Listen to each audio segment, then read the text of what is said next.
Hi, everybody. Welcome to English Digest. I'm Tom. Hi, I'm Stephanie. And today is November 8th, and we're going to be talking about something called e-paper or e-readers that you can use to read e-paper with. And maybe some of you are unfamiliar with this technology. I'm pretty sure you're familiar with this technology, Stephanie, right? I'm very familiar with this.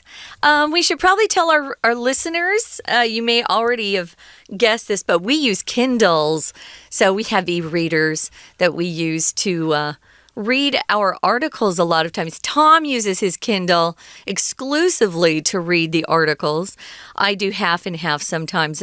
I like a paper printout of an article, but I also have my Kindle that I use as well. They are useful, but I think most people are content to use their tablets or their smartphones for reading or browsing the internet and stuff like that. Unless they're a really, really big fan of books. Like our friend Michael. We have a friend Michael that insists on buying real books. He likes to turn the page. Yeah, he would never be caught dead with a Kindle or reading a book on his smartphone. He likes the book and he likes the smell of the paper and all that kind of stuff. And, well, I admit I like that too, but living here in Taiwan, sometimes it's difficult to find books that I want to read in English, so it's easier to order them online from various online sources. So that's why I use my Kindle most of the time, although I think I'd probably still use it even if books were available. It's just very easy to carry, and you can look up words on the fly. You can highlight things in the text, and of course the device can carry hundreds if not thousands of books, so I think it's very convenient. For me, it's a question of space. You know, you run out of space in Taipei especially. We just don't have big homes or big apartments. So I found that I appreciate that, but I do miss books. I love having a library. I've given away most of my real books, but not all of them. Some of them I can't bear to part with. Let's go ahead and get started, guys. We're going to read through today's article and then come back and talk about e-paper and some of these readers.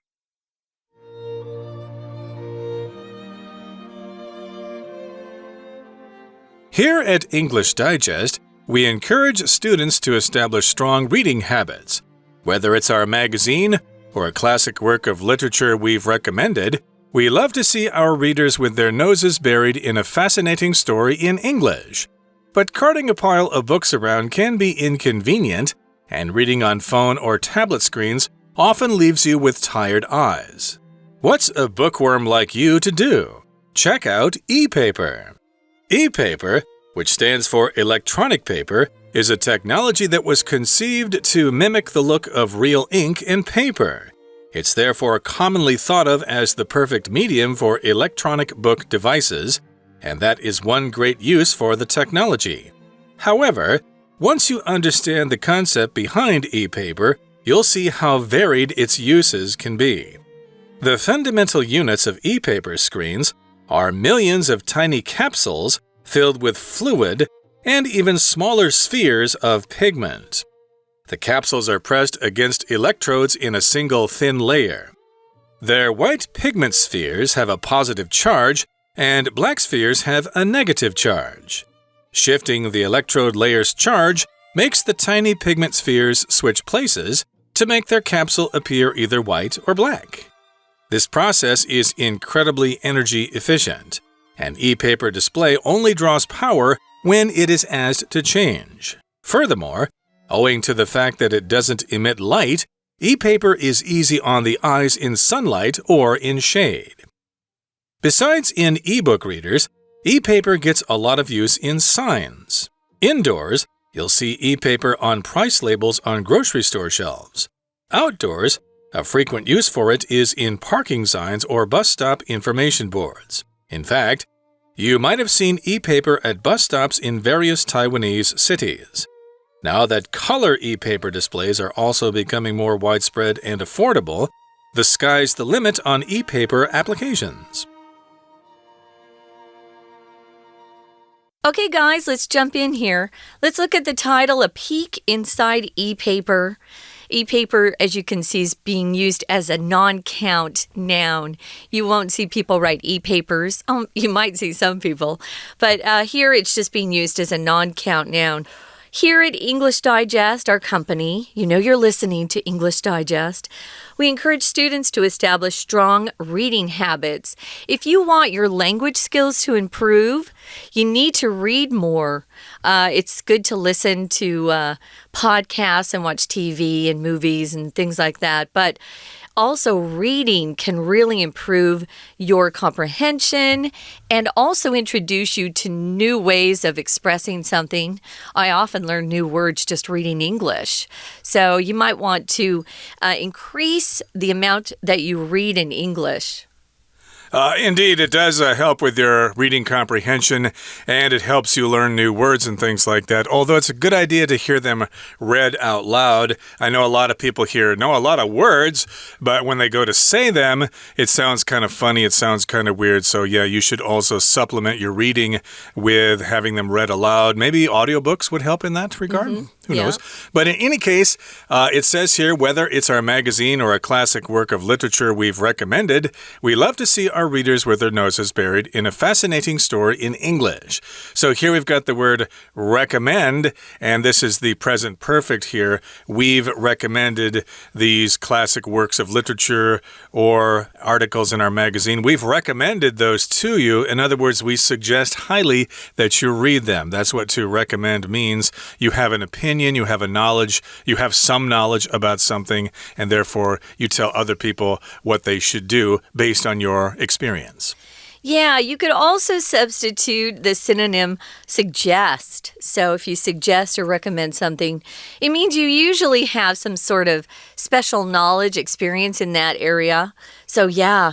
Whether it's a magazine or a classic work of literature we've recommended, we love to see our readers with their noses buried in a fascinating story in English. You notice here we've got their noses buried in something. Usually the phrase is to have your nose buried in a book. When I was growing up, we didn't have, tablet computers and cell phones, smartphones where people were constantly looking at a screen. We had readers who would often, and that would include me, I loved books. I would just take off and always have my nose buried in a book. So if my mom couldn't find me, she always knew where I would be in some little corner in the house reading something. So, yeah, we hope that our readers have their noses buried in a fascinating story in English. Here's the opposite of this convenient and very lightweight technique of reading, and that's to actually carry around your books with you. I've seen some of these poor kids who are going to school and their backpacks are loaded down with textbooks, and I think, oh, that must be so heavy. To cart something just means to pull something along with you. So they're carting a pile of books around. It can be very inconvenient. And reading on your phone or tablet screens often leaves you with tired eyes. Well, that's true too. What's a bookworm like you to do? If someone loves books and is always reading, that's kind of the nickname we give them. They're a bookworm. I guess they had that problem in the past of books sitting on shelves and these kinds of bugs or these worms would get in and eat the paper. Yeah. So we've extended the word to mean people who like to read books. You're a bookworm. You're reading all the time. So yes, indeed, this might be something you would consider. Check out e-paper. What is e-paper? Well, e-paper, which stands for electronic paper, is a technology that was conceived to mimic the look of real ink and paper. Okay, so people came up with this idea a long time ago. Let's invent this thing and we'll call it e-paper or electronic paper. And of course, it's a technology. And it was conceived to look like real ink and to look like real paper. So conceive here just means to think of something, to have this idea. I conceived of this plan and then I drew up the blueprints. You could say, as an example, the iPhone was conceived by Steve Jobs, who was the owner of Apple, the CEO for a long time. He passed away, of course. So yeah, if you think of something like a new plan, an idea, and you develop it in your mind, you're kind of conceiving it inside. We also use it to talk about a woman who is pregnant. She has conceived a child. Well, it takes two to do that, right? A dad and a mom to conceive a child. Here, it just means you're actually coming up with some sort of new idea or plan. So they conceived of this idea, and it was supposed to copy or mimic, that's what mimic means, to copy something, the look of real ink and paper. Some of you probably have younger siblings who like to mimic you. They copy everything you do. That's what this mimic here means. That's right. So it's supposed to look like real ink and paper, but I'll tell you that it is slightly gray. Yeah. It's not perfectly white. Although you can buy this device called the Paperwhite by Kindle. I think the other companies have them as well, where it shines a light on the screen from the sides, and then it will look whiter that way, although it will use up more energy that way. But we'll talk about how much energy these devices use in just a second. It's not very much.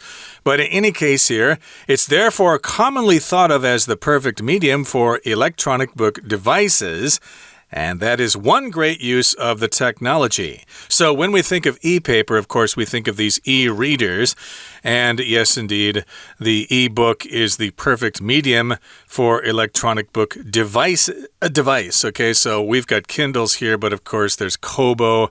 There's one called Onyx, I think. There's also one called the Nook. These are all different kinds of devices, basically instruments that we use to read e-paper or e-books. Yeah, there are lots of different devices out there, or gadgets. We also use the word gadget as a synonym for device. I wanted to briefly say something about this word medium. Medium here doesn't mean a size, like small, medium, and large. It just means it's a way of expressing ideas. We use it a lot if we're talking about an artist and the artist's mediums, like Tom likes to use his pencil to draw. Some artists love to use oil to paint with, or water-based paints, water-based colors to paint with. That's a medium. That is singular, and the plural form is media. And you may have seen that before, but here it's just a way that someone's a tool for someone to express their ideas. You could say essays are a great medium to express your thoughts.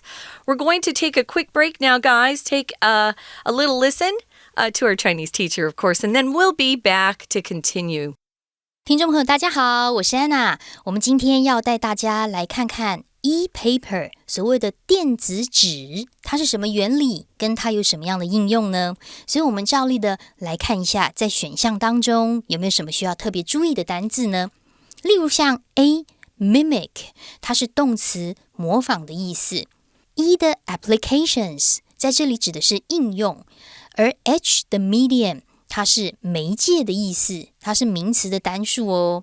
最后 I 的这个 efficient 是形容词，表示很有效率的。好，像我们刚刚的开场啊，其实大概就是我们文章的第一段。第一段请特别注意一下第三句。第三句有讲到，如果说我们到处搬着一大堆书，其实是文意上不太方便的。第一题的前面有一个 be 动词，而前面的主词从 carting一直到 around， 它指的就是搬着一大堆书，所以搬一大堆书，当然第一个会选 J 这个答案 inconvenient。 好，所以接着我们来看一下第二段，这个所谓的电子纸它到底是什么东西呢？它是一种纸吗？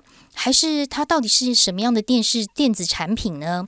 在第二段的第一句当中，我们要特别注意，这里有两个关系子句。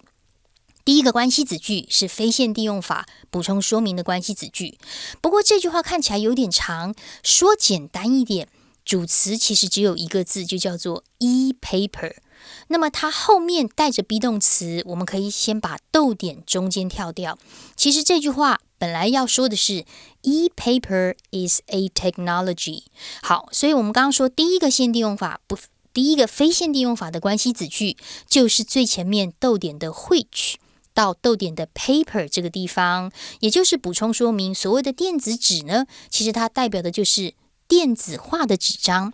那么它是什么样的科技呢？后面的 that 一直到句尾则是限定用法的关系子句，它就是一种科技。什么科技呀？That was conceived， 被大家设计来为了要 to do something， 要模仿真正的墨跟纸张的感觉。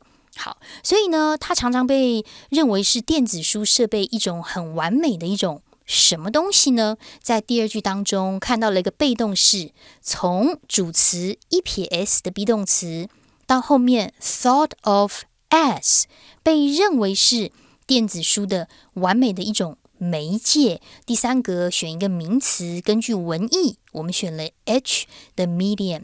那当然这就是技术的一大用途哦。We're going to take a quick break. Stay tuned. We'll be right back.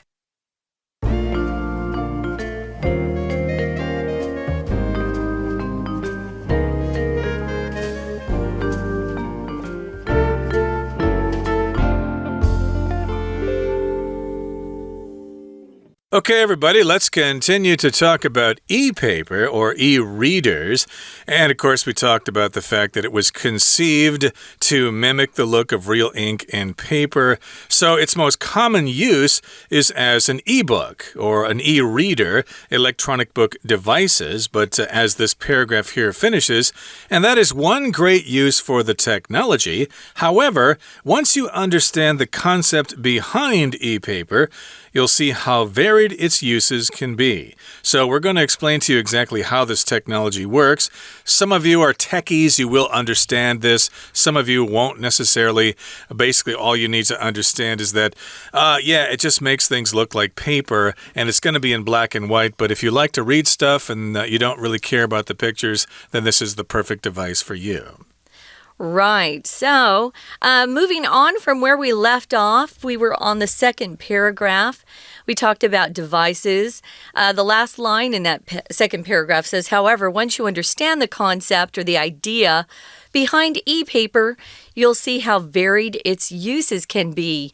So there are a range of uses that you can put this e-paper to. There are a lot of different ways to use it. Let's go to the next paragraph. The fundamental units of e-paper screens are millions of tiny capsules filled with fluid and even smaller spheres of pigment. Here we're getting into the nitty-gritty, as we say sometimes, the details behind the technology. Fundamental here is one of our vocab words. It just means the basic units of something. So the fundamental or basic units of e-paper. Screens are millions of tiny capsules filled with fluid. Fluid here is the more, I think, formal or scientific word for liquid of some sort. If you get sick, sometimes your doctor will tell you to drink lots of fluids. You need to drink more water, maybe have some more soup. But here are these capsules, and capsules look like those small tubes sometimes that we use in medicine. If your doctor gives you capsules, inside that small tube is usually medicine that you take. Well, these capsules are actually filled with fluid, and even smaller spheres or circles of pigment, and pigment is another word for color. To me, fluid is like a thicker kind of water. You got liquid, which is like water or milk or soda or something like that. But fluid is thicker. Like in your car, you might have automatic transmission fluid, which is more like oil. But these capsules are filled with that fluid. And then they've got these smaller spheres of pigment. Of course, a sphere is a three-dimensional circle like the Earth. It's a sphere. A globe on your desk there, that's a sphere. And pigment, of course, is something that provides color, okay? And, depending on how much pigment you have in your skin, that will determine the color of your skin. Pigment. Pigment is also used in paint and ink and things like that. Now, the capsules are pressed against electrodes in a single thin layer. Okay, so this is how it works. The capsules will be pushed against these things that are called electrodes, which is something that conducts electricity. And there's this single thin layer. A layer is just a thin, flat surface of something. And yes, there's a layer there, and the capsules are pressed against the electrodes, which are in a thin layer. So there's electricity going through there, and that electricity can get to those spheres or those capsules. So layer we might use to talk about a dust of layer, or a layer of dust, a dust of layer. A layer of dust that covers furniture. That often happens if you live in a big city. Or maybe you're making a cake and there's a layer of icing or that sweet topping that we use to put on top of cakes. That's a layer of frosting. Their white pigment spheres, those little circles Tom was explaining, have a positive charge, and black spheres have a negative charge. You know how those things work. Now, shifting the electrode layer's charge from positive to negative makes the tiny pigment spheres switch places. So they move based on the charge to make their capsule appear either white or black. To shift something, guys, just means to move it from one place to another. Sometimes if you're standing up and you get tired of standing, you'll shift from one foot to the other just to be more comfortable. So that's how this process actually works. And as Tom said, the process is incredibly energy efficient, or it can be unless you have a Kindle Paperwhite like we do. Incredibly means absolutely in a way that's really hard to believe. So it's really, really very energy efficient. Yep, it's not only a little energy efficient, but it's incredibly energy efficient. An e-paper display only draws power when it is asked to change. So when you turn the page on your e-reader, that's the only time it needs energy. At other times, you're reading it and it's not using energy. That's why with one charge, these devices can last for several days. Whereas if you're using your phone like most people do, you need to charge it maybe 2 or 3 times a day, or carry 2 or 3 phones with you as they run out of power. But yes, an e-reader can last several days. Furthermore, owing to the fact that it doesn't emit light, e-paper is easy on the eyes in sunlight or in shade. So to emit means to give off or let off light in this particular case. The moon doesn't emit light itself. It reflects light from the sun, but the sun emits light. It generates the light and it causes things around it to shine. So yes, indeed, this screen does not actually emit light, so it will be easy on the eyes in sunlight or in shade. You probably have stared at your phone for several hours every day and your eyes get kind of tired. But if you look at an e-reader, that won't happen because you're looking at reflected light. I wanted to say if you use emit as a verb, it can send out gas, light, heat, even sound. We had a fire alarm go off in my building the other day, and you could say, my building's fire alarm emits a loud voice warning of danger when it detects smoke. So yeah, emit. So moving on to the final paragraph, besides in e-book readers like Kindle or Nook or Kobo, I think Tom mentioned, e-paper gets a lot of use in signs, those big signs advertising things that we often see indoors and outdoors. Indoors, you'll see e-paper on price labels on grocery store shelves. I don't remember seeing this myself. I haven't seen this yet, but that's one of the uses. Outdoors, a frequent use for it is in parking signs or bus stop information boards. We do have those in Taipei, which are really convenient. Thank you to Taipei government. Yeah, I guess they use less energy that way, and they're easier on the eyes, but you probably can't see them so well at night. You need some external light there, but fortunately for most bus stops, at least in Taipei, the bus stops are well lighted or well lit. And yes, indeed, you may have seen e-paper at bus stops and in various Taiwanese cities. And now that color e-paper displays are also becoming more widespread and affordable, the sky's the limit on e-paper applications. So yes, I have heard about this. Color e-paper is coming out, and they're becoming more and more widespread, and they're becoming more and more affordable. They're cheaper. But based on the information I have, the colors of color e-paper just aren't as bright and vibrant as those on your smartphone screen. So if you really like those colors, I would stick with those devices.